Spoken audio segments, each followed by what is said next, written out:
Ang matigas na ulo ni Abigail. Sa isang maliit na barangay, kilala si Abigail bilang isang batang masayahin, ngunit may isang katangiang ikinakamot ulo ng kanyang mga magulang at guro. Siya ay napakatigas ng ulo at ayaw na ayaw mag-aral. Para kay Abigail, ang paaralan ay isang kulungan at ang mga libro ay mga pabigat lamang sa kanyang bag. Mas gusto pa niyang maglaro sa kalsada, manood ng TV o manguha ng bayabas sa bakuran kaysa humawak ng lapis at papel. Ang bukod tanging dahilan, tuwing sinasabihan siya ng kanyang nanay Rosa, laging may sagot si Abigail. "Nay, bakit pa kasi kailangan mag-aral? Marunong naman ako magbilang ng barya at magbasa ng karatula. Sayang lang ang oras sa loob ng silid-aralan." Kahit anong pangaral ng kanyang guro na si Binibining Cruz, hindi ito pinapansin ni Abigail.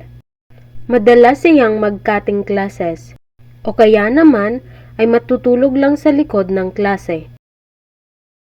Isang araw, inutusan ni Nanay Rosa si Abigail na bumili ng mga gamit para sa kanilang maliit na tindahan. Binigyan siya ng listahan at sapat na pera. Dahil sa tamad magbasa, hindi binasa ni Abigail ang listahan. Akala niya ay sapat na ang kanyang instinct. Pagdating sa palengke, maling sukli. Dahil hindi siya nag-aral ng math, lalo na ang subtraction.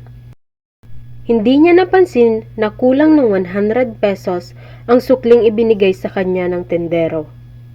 Sa halip na asin, ang nabili niya ay isang balot na putatsing, isang uri ng pataba sa lupa. Dahil magkatulad ang kulay ng balot at hindi niya binasa ang label. Pag-uwi sa bahay, nagalit ang kanyang nanay. Hindi dahil sa pera, kundi dahil sa panganib na dulot ng kanyang katigasan ng ulo. "Abigail, paano kung nakain natin ang nabili mo? Paano kung niloko ka na lahat ng dahil hindi mo alam ang iyong binabasa o kinukwenta?" Sambit ni Nanay Rosa na may luha sa mata. Doon na pagtanto ni Abigail na ang pag-aaral ay hindi lang para sa grado. Ito ay armas para hindi siya maloko ng ibang tao at para maging ligtas ang kanyang pamilya.